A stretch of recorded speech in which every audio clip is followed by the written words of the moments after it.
Kamu pikir saya manusia? Kepalanya terpuntir, lehernya putus, darah bercipratan di kakinya saat kepalanya jatuh dengan keras ketat, menggelinding dan masuk jurang. Kabut kelabu itu menabrakku dengan kecepatan tinggi dan langsung memerangkapku. Mataku membelalak melihat darah bercipratan dari patahnya leher. Tunggu triangulasi puncak Gunung Gede. Assalamualaikum warahmatullahi wabarakatuh. Bagaimana kabar teman-teman semua? Semoga semua dalam keadaan baik-baik saja.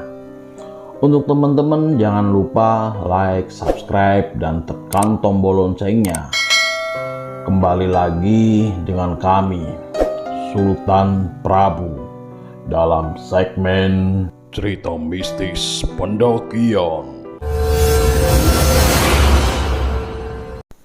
Kabut Mandala Wangi. Cibodas jam 1 pagi itu hampir sama dinginnya dengan base camp Everest. Hampir semua orang sudah tertidur di balik selimut masing-masing. Teh panas yang dipesan 15 menit lalu sudah hampir membeku. Lalu gerimis kecil turun, mengusir laron-laron yang merubungi lampu jalanan. Bau tanah basah naik membawa serta kenangan masa silam. Aku sudah terbiasa dengan perasaan-perasaan melankolis. Melankolis itu setiap kali berada di sini. Sesuatu di dalam kepalaku dengan cepat menekan tombol persetan dengan kenangan. Seperti mesin, hatiku kembali dingin. 30 menit lagi kami sepakat untuk bergerak. Mai sibuk mencari-cari tempatnya meletakkan jas hujan. Rio meneguk kopi sekali habis.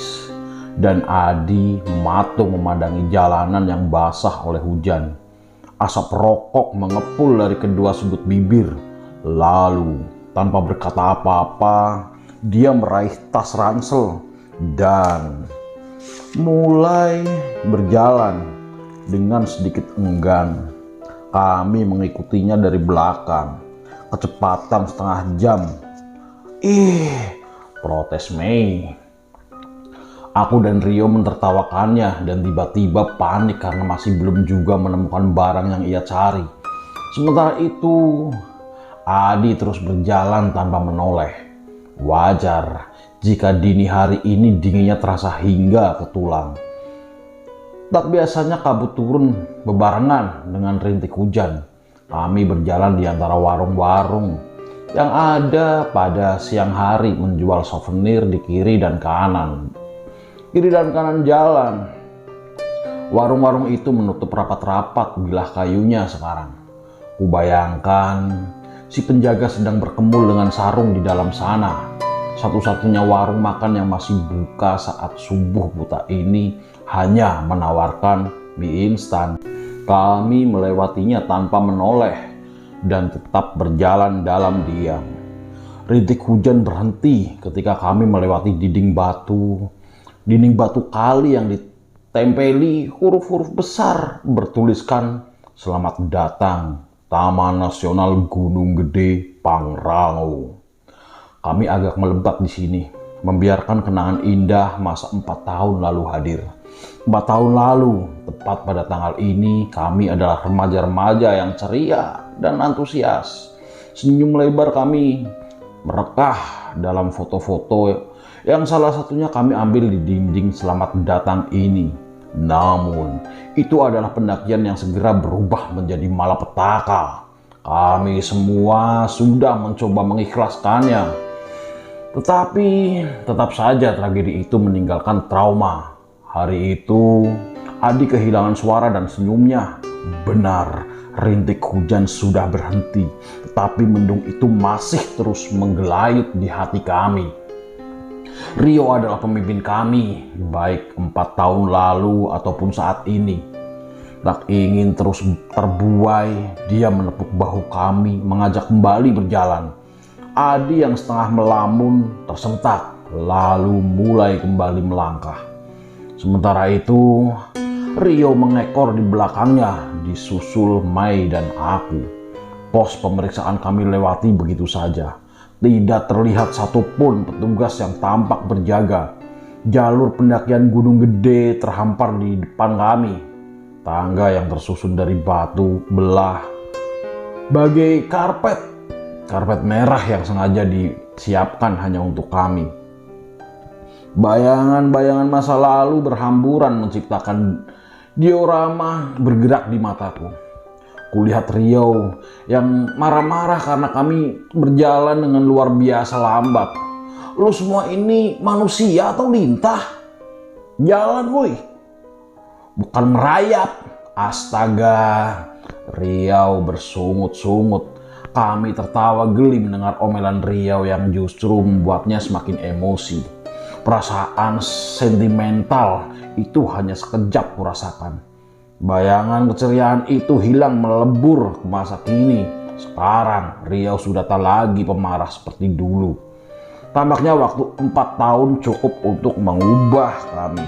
Kecuali Mai, dia masih jahil seperti dulu. Aku tersenyum melihatnya meluap. Tengok Adi, kala kami melewati jalur Telaga Biru, hanya sekali Adi bereaksi dengan memegang tengkuk. Setelahnya, Adi kembali tak peduli.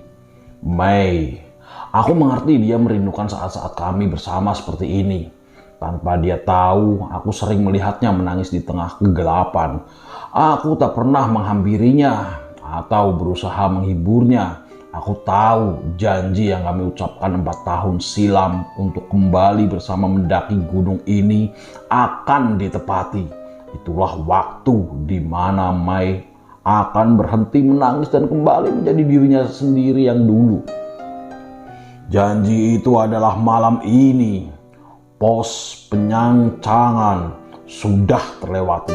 Kami masih terus berjalan. Sesekali Rio menengok ke belakang, memastikan Mai dan aku agar tidak terpisah. Aku tersenyum menyadari pikiranku terpisah. Memangnya kami bisa kemana-mana. Di jalur air panas, asap belerang dan kabut menyatu, membiasakan pandangan akan jurang yang menganga di sebelah kanan. Adi berjalan berhati-hati di selubung kabut ini. Pelan, ditapakinya batu-batu licin berlumut yang menyumbul dari air. Kami bertiga waspada memperhatikan langkahnya sambil bersiap. Tetapi tak terjadi apa-apa. Dengan cepat kami bertiga menyusulnya. Di kandang batu, sebuah tenda tampak berdiri. Orang di dalamnya mengintip kala mendengar langkah kaki kami. Tatapan kami bertabrakan, tetapi mata itu terlihat kosong. Jika aku jadi dia, akan kupaksakan mata untuk segera tidur. Kandang batu bukan tempat yang ramah untuk bermalam. Sosok perempuan berjubah putih terlihat menatap kami tak senang. Dengan cepat kami melewati kandang batu, kandang badak, juga tanjakan setan. Pohon-pohon besar sudah tak lagi dijumpai di sini. Sebagai gantinya, pohon-pohon kecil dan beranting kurus mencurat di mana-mana di antara kabut. Semakin mendekati puncak, suasana semakin muram. Masing-masing kami sibuk mengenyahkan berbagai kenangan yang terus membayang. Lalu tiba-tiba angin dingin menabrak wajahku. Kawah Gunung Gede terhampar megah di hadapku. Kami berhenti di sini. Setelah menurunkan tas ransel, Adi duduk berlahan dengan wajah menghadap kawah. Wajahnya tertangkup di tangannya. Setelah 4 tahun berlalu, kembali ku dengar lagi bisik suaranya, lirih dan pelan. Cahaya pagi mengusir kegelapan bersama doa-doa yang dia panjatkan. Dada Mai berguncang menahan tangis. Rio dengan lembut mengusap punggungnya, mencoba menenangkan. Lalu dia menatapku dan dengan lembut meraih pundakku. Bertiga kami saling berpelukan. Dari belakang kulihat bahu Adi berguncang. Dia juga menangis di antara doanya, memohonkan ampunan. atas doa, dosa, dan khilaf kami bertiga, dimanapun jasad kami berada. Siang menjelang sore aku berjalan mendekati seorang perempuan yang sedang duduk sendiri di Tugu triangulasi puncak Gunung Gede. Kami berkenalan dan mengobrol panjang lebar hingga sampai ke topik tentang makhluk-makhluk tak kasat mata. "Kamu nggak takut naik gunung sendirian?" tanyanya. "Enggak, takut kenapa?" Aku balik bertanya. "Setan." "Kan siang, mana ada setan?" "Sejatinya setan mengganggu tanpa menunggu malam. Hubungan setan dan kegelapan cuma ciptaan pikiran kalian. Setan itu mengganggu sepanjang waktu." Perempuan itu menjelaskan panjang lebar. Aku mulai curiga dia akan segera ceramah agama. "Tahu dari mana?" tanya aku.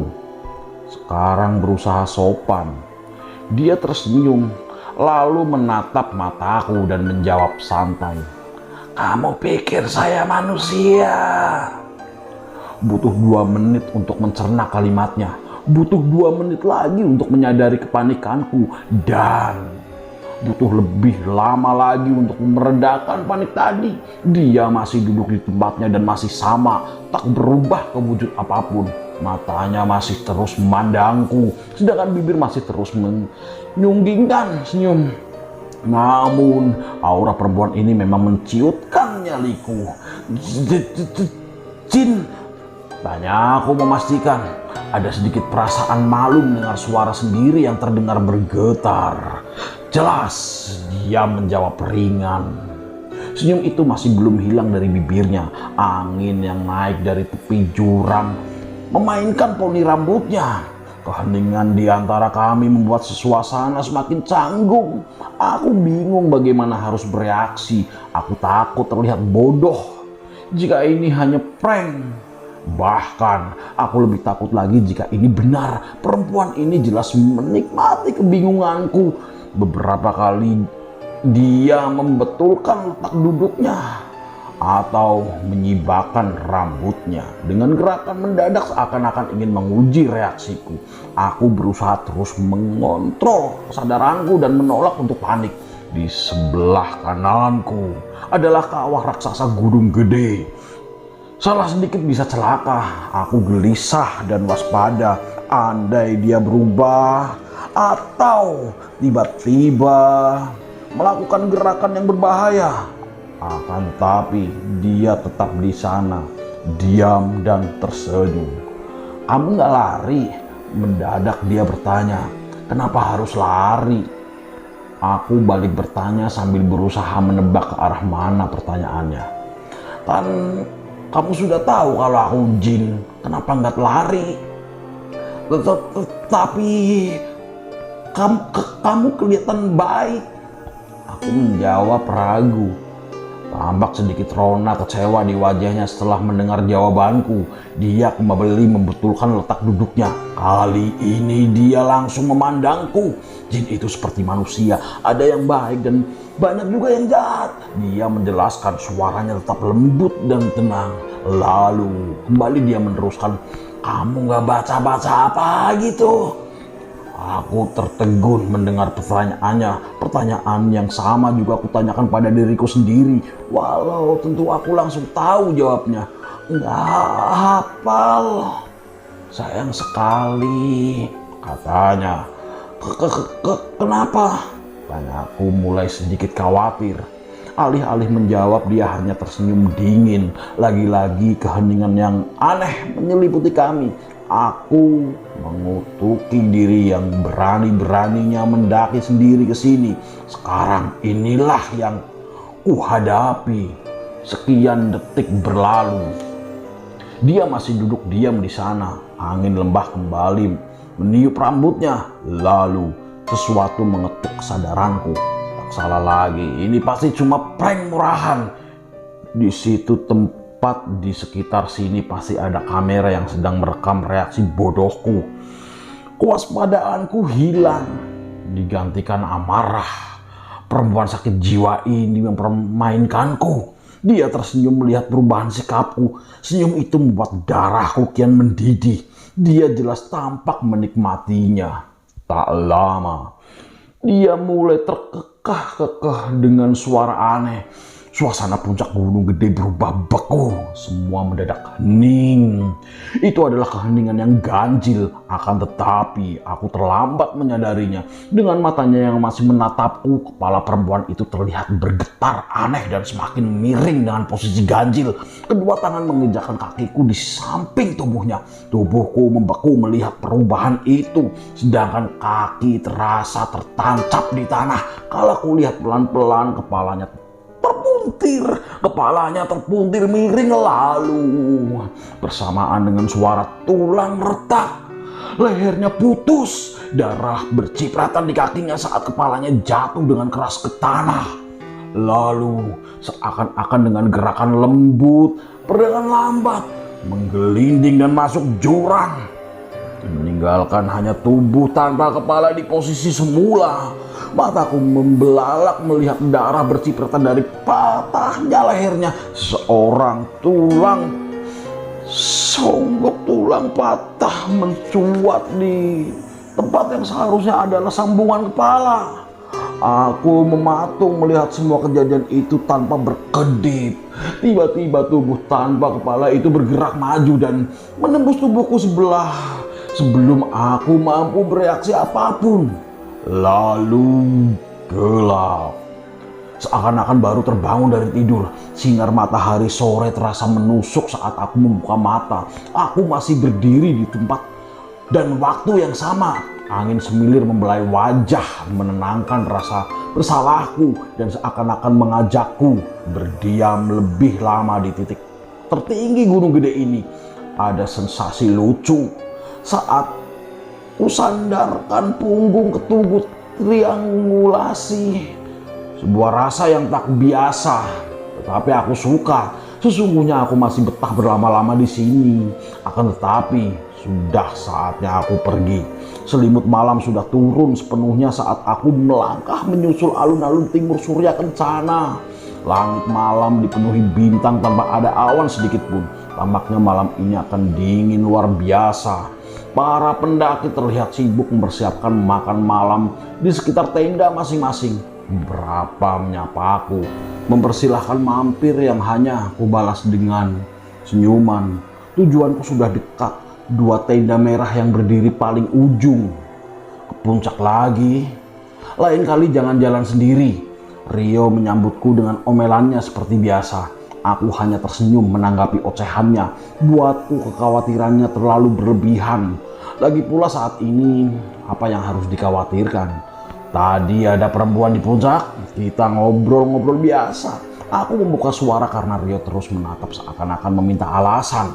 Lalu dia menyahut dengan cepat. Ya, biasa. Jangan jadi kebiasaan. Nadanya mulai meninggi.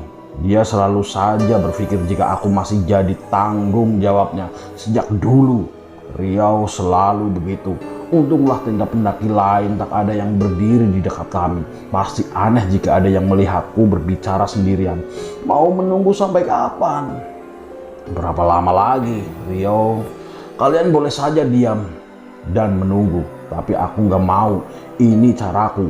Ini suaraku juga ikut meninggi. Rio terlihat akan berbicara lagi. Tetapi segera aku potong. Kita ini sekarang sudah terlupakan. Aku gak bisa terus diam. Air mataku mulai turun ke pipi. Atau kita gak akan pernah ditemukan. Rio diam berdiri saat aku berbalik dan pergi. Aku pun tak menoleh lagi. Tak ada yang salah di antara kami. Keinginan kami sama. Hanya caranya yang berbeda. Aku hanya tak ingin menunggu lebih lama lagi.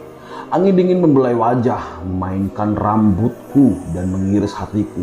Siluet hitam puncak gunung gede yang tampak seperti kuburan raksasa seakan-akan menertawakanku.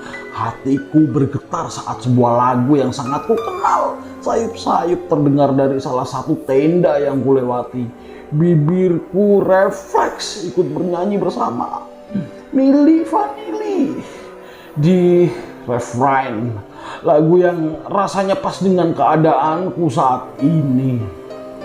Mataku memanas, sungguh sebuah lagu yang indah untuk kembali membuka luka. Semoga siapapun dirimu yang sedang mendengarkan lagu ini di tenda tadi selalu berbahagia. Aku berterima kasih. Tak terbiasa dengan tubuh yang fana ini kerap kali memaksa aku berhenti untuk sekedar mengambil nafas. Dalam keadaanku yang normal, aku mampu bergerak dari alun-alun Surya Kencana ke Puncak Gede atau Kandang Badak dalam sekejap. Akan tetapi, tidak dalam raga ini. Walau begitu, aku tak ingin melepaskannya. Mereka terlalu sempurna. Mungkin setelah ini tak ada lagi kesempatan bagiku selamanya. Maafkan aku sungguh menyesal dan tulus dalam perminta maafku. Ini kulakukan karena keterpaksaan dan keterbatasan gerakku. Semoga hatinya yang saat ini sejajar dengan hatiku bisa merasakan apa yang kurasakan dan memakluminya. Sambil berjalan di antara kawah Gunung Gede, kutolehkan sekali lagi tubuh triangulasi. Hanya dia saksi bisu saat kuambil alih tubuh ini. Aku berdiri memandang beberapa sorot lampu. Kepala yang kelihatannya bergerak ke arahku. Jauhnya jarak kontor, pepohonan, dan kabut membuatku tak mampu memastikan jumlahnya. Mungkin sekitar 3 atau 4 orang. Mata manusia memang tak bisa diandalkan, payah. Tepat di bawah kakiku adalah simpul teratas tali pengaman tanjakan setan. Aku memutuskan menunggu orang-orang ini daripada harus turun. Di bawah sana cahaya senter menyorot ke segala arah. Ditempali suara-suara teriakan memanggil sebuah nama. Namaku.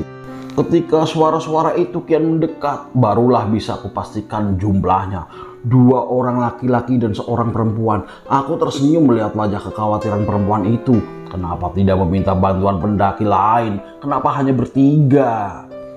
3 adalah bilangan ganjil. Sebuah cahaya senter menyorot tepat ke wajahku.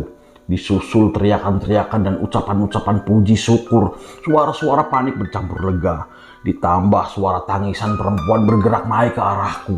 Ini terlalu drama bahkan untukku. Nama orang-orang ini Dimas, Raka, dan 1 perempuan bernama Putri. Dari ketiga orang ini hanya Dimas yang reaksinya paling baik. Mulai dari prosedur membawa tubuh yang pingsan sambil menuruni jalur terjal tanjakan setan hingga ke tenda mereka di area Kandang Badak. Dia juga yang paling sibuk memberi instruksi cara paling cepat dan aman dalam mengevakuasi. 2 yang lain terlalu sibuk dengan kebingungan mereka sendiri. Saat akhirnya tiba di tenda, dia juga yang berinisiatif memasak air dan membuat minuman panas. Yang tak dilakukan sendiri hanya ketika dia meminta Putri untuk menggantikan baju yang basah karena keringat dengan pakaian kering. Orang lain yang juga mendirikan tenda di tempat yang sama mulai ramai berdatangan dan berniat untuk membantu. Namun, tak ada yang bisa mereka lakukan. Semua sudah dikerjakan Dimas. Jadi mereka hanya berkerumun di sekitar tenda dengan ekspresi wajah prihatin dengan ingin tahu. Beberapa yang bermental lemah, kebanyakan perempuan, menunjukkan wajah panik dan ketakutan. Pertanyaan-pertanyaan berhamburan dari kerumunan itu. Kesurupan? Beneran? Ya tadi ketemunya di tanjakan setan. Gua kok jadi merinding ya. Beneran? Kok serem ya? Kesurupan itu nular gak sih? Lagian perempuan berani banget naik sendiri. Aku tersenyum mendengar itu semua. Namun, tak ada efek samping yang lumayan menyenangkan akibat situasi ini. Naiknya tensi dan ketegangan memaksa tubuh mereka mengeluarkan cadangan panas ekstra yang membuat tubuh mereka berkeringat di suhu dingin lembah Kandang Badak dan secara tidak langsung menghindarkan mereka dari kedinginan. Seharusnya mereka berterima kasih kepada aku. Aku masih memilih memejamkan mata, menikmati setiap perhatian dan rasa khawatir dari orang-orang di sekitarku. Sudah lama aku tak merasakan kehangatan yang tulus dari manusia.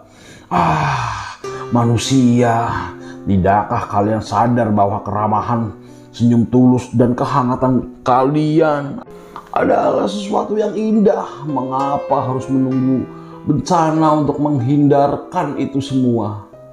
Aku dirawat dengan cukup baik. Pakaianku sudah diganti dengan yang kering. Selimut darurat berwarna perak yang membungkus tubuhku di balik kantong tidur dinaikkan ke sebatas bibir. Tentunya dimaksud untuk menjagaku tetap hangat. Ketika orang penolongku sedang asik mengobrol di depan tenda, tampaknya mereka sedang membahas sesuatu yang seru. Dimas yang sedang berbicara terlihat menggerak-gerakkan tangan kiri dengan ekspresif, sedangkan tangan kanannya sibuk mengaduk kopi yang baru saja diseduh. Putri mendengarkan dengan serius, tetapi masih menyempatkan diri membersihkan peralatan masak yang baru saja digunakan.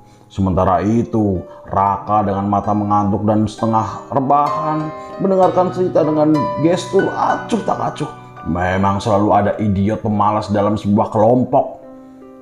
Sosok Dimas berlawanan dengan tampilan umum anak-anak pegiat alam yang biasanya terlihat urakan.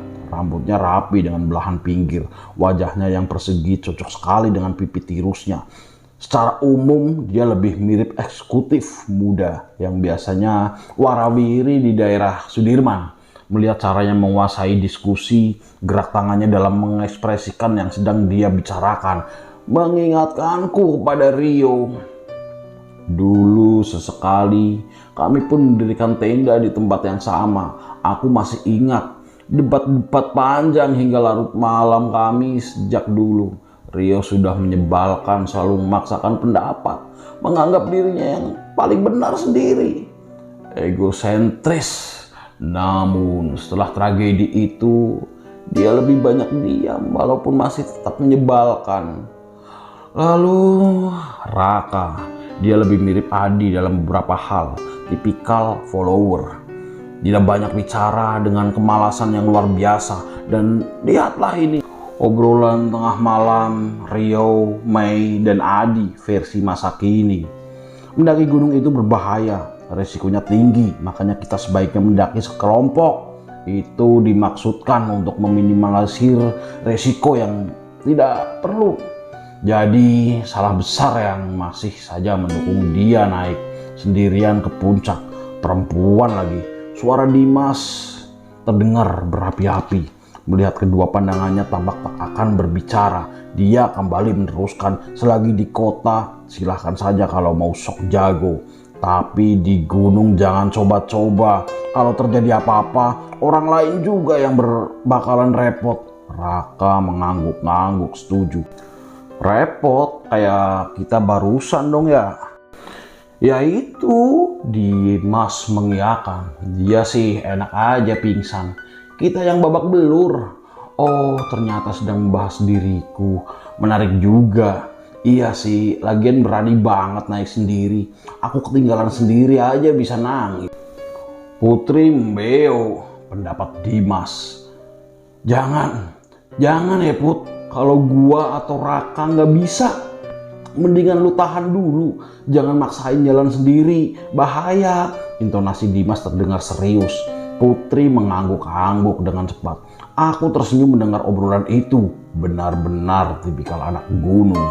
Selepas mereka masuk tenda masing-masing, lembah kandang badak kembali ditelan sunyi. Kabut putih melayang turun dari ketinggian kedua puncak gunung yang menggapitnya. Gede dan pangrango, membuat tempat ini menjadi sedingin es, terutama di malam-malam musim kemarau seperti malam ini. Kabut itu melayang berputar-putar di antara tenda-tenda para pendaki yang sudah terlelap di dalam kantong tidur yang hangat. Sama sekali menyadari ada banyak sosok yang berkeliaran. Beberapa berhenti dan mengintip ke dalam tenda, memandangi wajah lelah para pendaki dari jarak sesenti. Beberapa yang lain masuk dan menduduki wajah orang yang sedang tidur, membuatnya mengenggap-enggap kehabisan nafas dan terbangun hanya untuk mendapati dirinya sedang sendiri. Beberapa yang lain masuk tubuh orang yang dia sukai dan diam di sana sepanjang umur orang itu. Hampir setiap pendaki pulang ke rumah dengan membawa 1-2 penghuni gunung di tubuhnya. Mereka bahkan tak pernah menyadarinya. Lembah serta celah-celah gunung yang sepi adalah rumah kami, termasuk sadel kandang badak ini. Apakah kami terganggu? Tadinya seperti itu, namun semakin lama kami pun terbiasa. Yang diperlukan hanyalah membiasakan diri. Manusia jelas makhluk yang menarik. Mereka lumayan memberikan hiburan tersendiri di tempat ini. Lihatlah tenda paling ujung itu. Di dalamnya laki-laki dan perempuan yang akan bukan muhrimnya sedang tidur berpelukan. Tinggal sedikit berusaha, lenyaplah iman. Tapi tinggal menikmati adegan menjijikan dari dua calon penghuni neraka. Dulu, Adi yang paling giat mengingatkan kami dalam menjaga adab. Aku menganggap wajar jika dia selalu bersikap begitu. Pengalamannya dalam beberapa pendakian sungguh mendirikan bulu Roma. Dengan mata kepala sendiri dia pernah ditampakkan sosok Eyang Surya Kencana kala dirinya mengalami kesulitan dan hampir celaka. Lalu jauh sebelumnya dia juga tak akan mungkin selamat di Gunung Ciremai andai sosok orang yang tak menolongnya. Jam tanganku menunjukkan angka 5.30. Biasanya jam segini cahaya matahari pertama mulai terlihat di antara rimbun pepohonan. Tetapi hari ini cahaya itu tak terlihat. Sepertinya pagi ini mengandung kabut tipis juga masih terlihat di mana-mana di antara tenda kami dan pepohonan. Kabut itu juga menghalangi pandanganku ke arah jalur turun juga jalur miring yang mengarah ke puncak. Di bekap kabut seperti ini rasanya bagai sedang berada di alam lain. Hanya tenda kami yang tersisa di kandang badak. Pendaki lain pasti sudah membongkar tendanya dan berangkat ke puncak untuk mengejar matahari terbit. Aneh rasanya melihat suasana kandang badak yang biasanya ramai kini dalam keadaan kosong melompong. Aku sudah terbangun sejak subuh tadi, sholat, lalu dia menunggu yang lain. Akibat kejadian kemarin pastinya mustahil bagi kami untuk tetap mengikuti jadwal. Dan benar sampai sekarang belum ada pergerakan apapun di tenda mereka. Pastinya mereka lelah. Barusan sempat kuintip ke dalam tenda mereka masing-masing. Semua tidur dengan nyenyak. Kelihatannya cuma aku yang kesulitan tidur. Berkali-kali aku terbangun tadi malam karena kaget mendengar suara-suara aneh di sekitar tenda. Ditambah rasa tak nyaman. Tiap kali menjamkan mata merasa seakan-akan ada sesuatu yang sedang mengawasiku. Ayu yang tadi malam kesurupan pun tidur lebih nyenyak dariku. Dari dulu aku sering menghadapi kejadian orang-orang yang tiba-tiba kesurupan. Beberapa bisa dibujuk keluar baik-baik, tetapi kebanyakan harus dengan paksaan. Buatku sendiri, kejadian-kejadian itu kuanggap wajar. Kita mendaki gunung sejatinya masuk dalam wilayah hunian makhluk-makhluk tak kasat mata. Pasti akan ada benturan. Akan tetapi, ada yang aneh kemarin. Buat orang yang sedang mengalami kerasukan, rasanya Ayu terlalu tenang.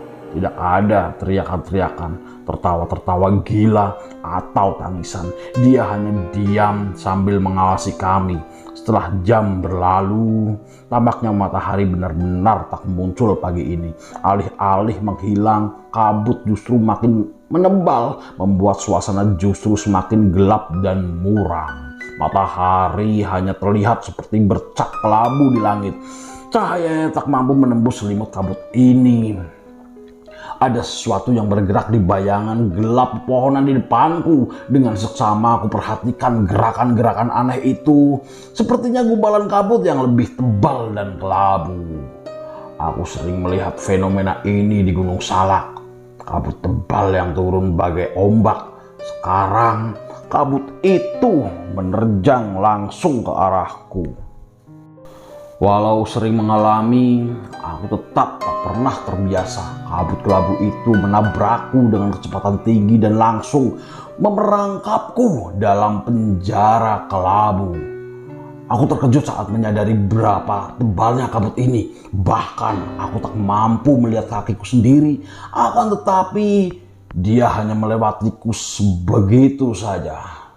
Kurang dari sedetik, Kabut itu sudah menghilang sepenuhnya, meninggalkanku dengan mata terbelalak kala melihat aku sudah tak lagi berada di kandang badak.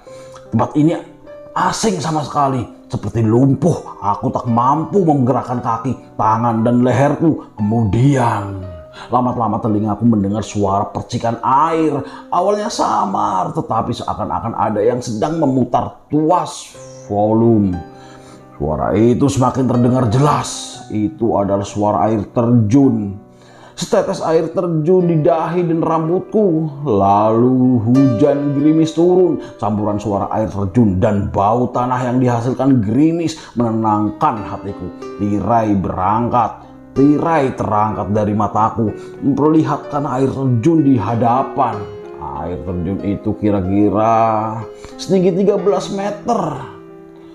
Tegak lurus, sebuah batu besar berada tepat di tengah dan membagi aliran air menjadi dua. Semak dan akar mencuat di kedua sisi tebing. Batu-batu berlumut, berbentuk bulat dan setajam berserakan di sekitar aliran air. Tampaknya tempat ini sudah lama tidak terjamah manusia dan sepertinya tak ada akses mudah untuk menuju tempat ini. Semak lebat terlihat mengurung rapat. Tumbuhan di lantai hutan saling memilih menciptakan dinding alam. Satu-satunya cara mencapai tempat ini hanya dari tebing di sisi air terjun itu.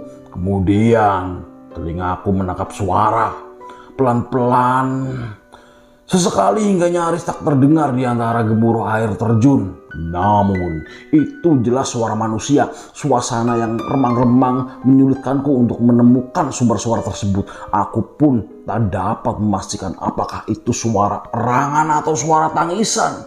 Saat kabut tipis menghilang, barulah terlihat apa yang kucari. Itu adalah tangisan seorang laki-laki yang sepertinya sebaya denganku. Rambut lepek dan kusut menyembunyikan sebagian wajahnya. Kaki kanannya menekuk dengan posisi ganjil, sepertinya patah. Setelah sisi kanan tubuhnya penuh guratan dan luka, mengapa yang masih meneteskan darah. Dia duduk dengan posisi bersandar di pohon besar, di mana akar mengeluarkan menembus semak. Kedua tangannya dengan lemah memeluk seorang perempuan yang tampak sudah tak bernyawa. Wajah perempuan itu terlihat bersih dan damai. Laki-laki itu pasti sudah membersihkan wajah karena seluruh tubuh si perempuan tertutup lumpur dan darah yang mengering. Kondisi perempuan itu jauh lebih memprihatinkan. Leher dan kedua kaki patah. Laki-laki malang itu tampak berada di ambang batas ketahanannya. Terlihat jelas bagaimana dia pertahankan kesadarannya. Beberapa kali kepalanya jatuh terkulai hingga dia benar-benar pingsan. Saat siuman, isak tangisnya yang tertahan terdengar mengiris hati. Kabut tipis melayang sebentar, lalu hilang disapu angin. Gerimis pelan-pelan membersihkan luka menganga di dahinya. Sosok lain bergerak dalam diam di antara semak, berjingkat pelan dan semakin mendekat. Aku melihatnya, laki-laki itu juga melihatnya. Dengan perasaan tegang, aku menahan nafas saat melihat laki-laki itu berusaha meraih tubuh batu yang jelas di luar jangkauan tangannya. Mimik kesakitan terlihat di wajahnya, sedangkan sosok hitam itu semakin mendekat. Batu itu terlalu besar untuk tangan lemahnya. Napasnya mulai terdengar tersengal-sengal, lalu batu itu ditarik mendekat ke tubuhnya. Sosok hitam besar itu terus saja mendekat. Jarak di antara mereka kian terpangkas. Dengan menggerakkan seluruh tenaga yang masih tersisa, laki-laki itu memindahkan tubuh teman seperempuannya ke sisi kanan tubuhnya. Sementara itu, tangan kiri yang menggenggam batu terkulai lemah di tanah. Jantungku bergemuruh melihat jarak yang terus mendekat antara laki-laki itu dengan sosok hitam. Seekor macan kumbang yang mendengus kelaparan. Aku tak mampu lagi melihat saat terakhir macan kumbang itu merangsak maju dan menerjang. Batu di tangan kirinya tak sempat terangkat. Dia sudah kehabisan tenaga. Teriakan putus asa, membahana, memecah kesunyian hutan, menggerakkan hati siapapun yang mendengarnya. Itu adalah teriakan terakhir laki-laki itu di bawah guyuran hujan. Dia terlihat ringkih dan kalah. Dengan sebelah mata yang masih dapat digunakan, dia menyaksikan dalam diam saat taring macan kumbang itu merobek daging dari tubuh Kaku, teman seperempuannya, lalu menariknya menuju kegelapan. Air mata terakhir tumpah dari matanya. Bibirnya bergerak pelan mengucapkan sebuah nama sebelum diam selamanya. Mei. Raka bengong saja pagi-pagi. Tepukan mendarat di punggungku. Suara Dimas menggema di telingaku. Terdengar dekat sekaligus jauh. Terasa samar sekaligus jelas. Visual mengerikan di depanku terpuntir dan terkoyak dalam sekejap. Hal yang terakhir yang kulihat adalah batu yang menggelinding jauh dari tangan laki-laki itu.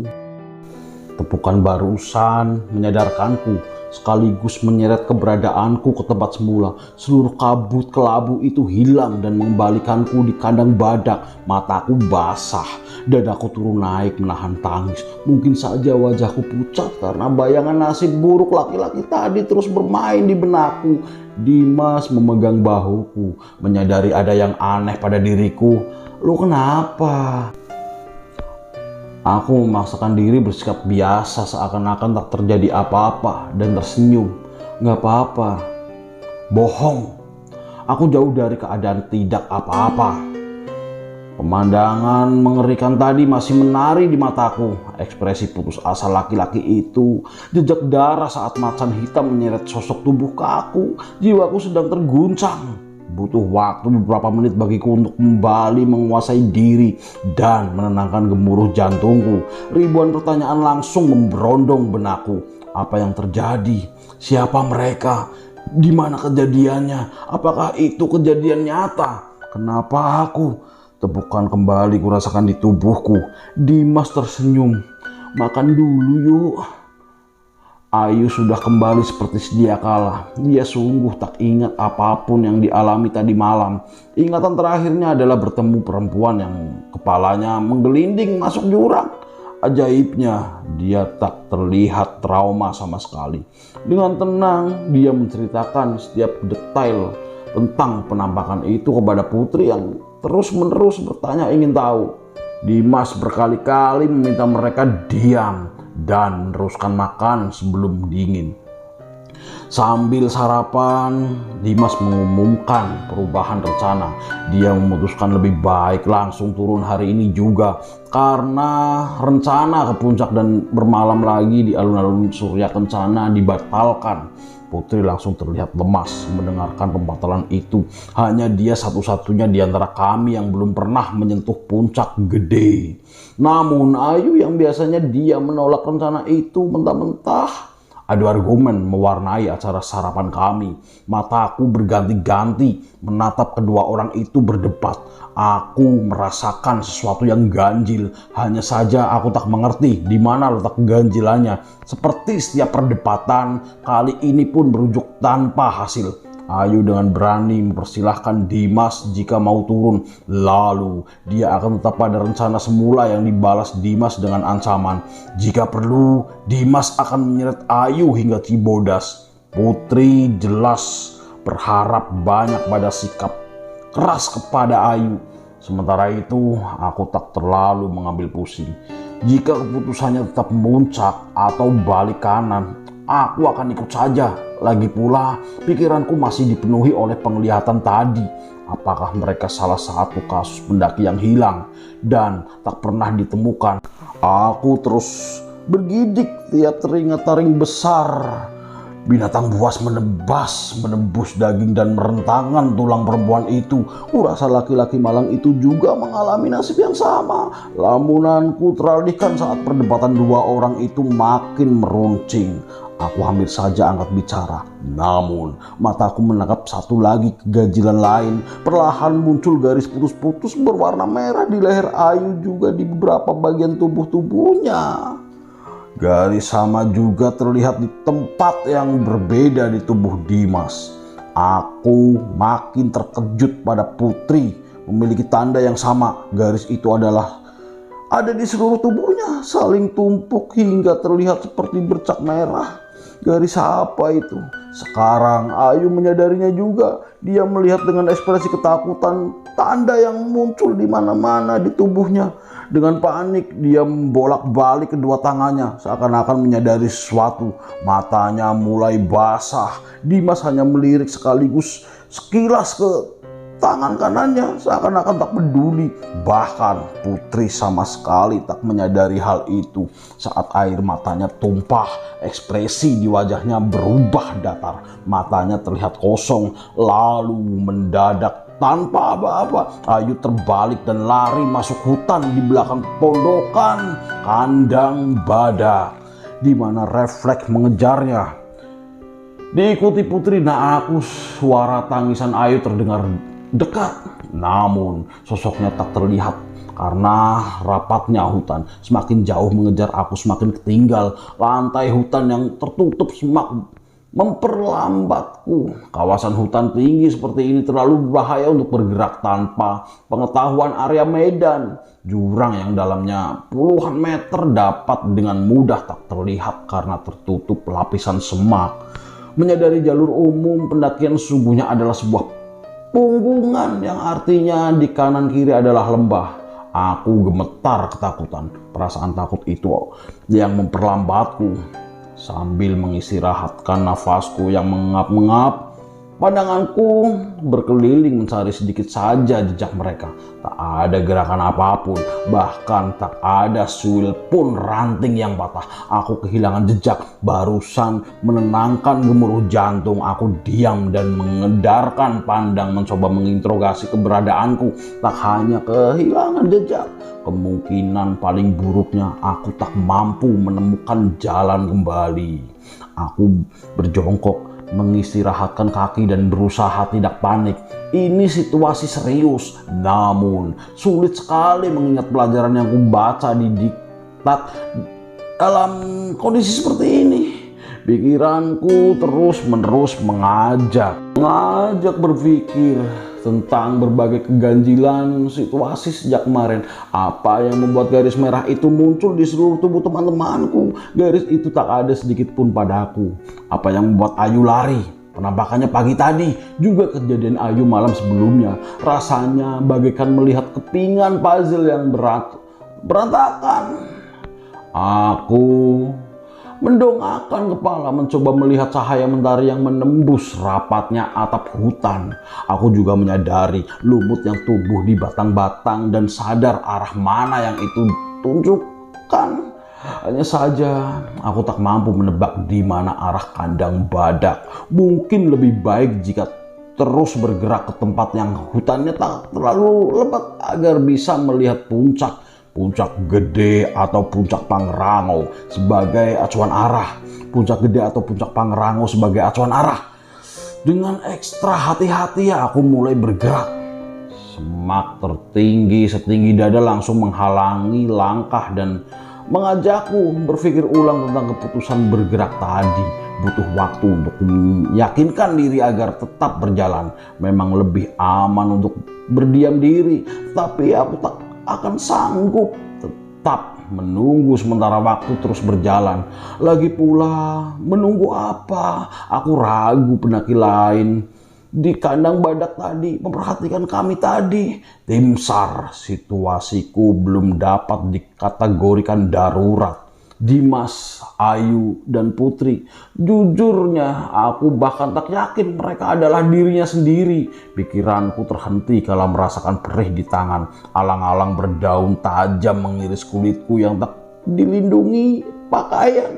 Perih ditambah ruam yang terasa gatal. Aku harus hati-hati dan menyentuh daun-daun dan batang berduri. Semoga saja duri itu tak beracun. Aku yang harus memperhatikan perbedaan tinggi tanah yang seringkali membuatku gugup karena mengira sudah berada di bibir jurang.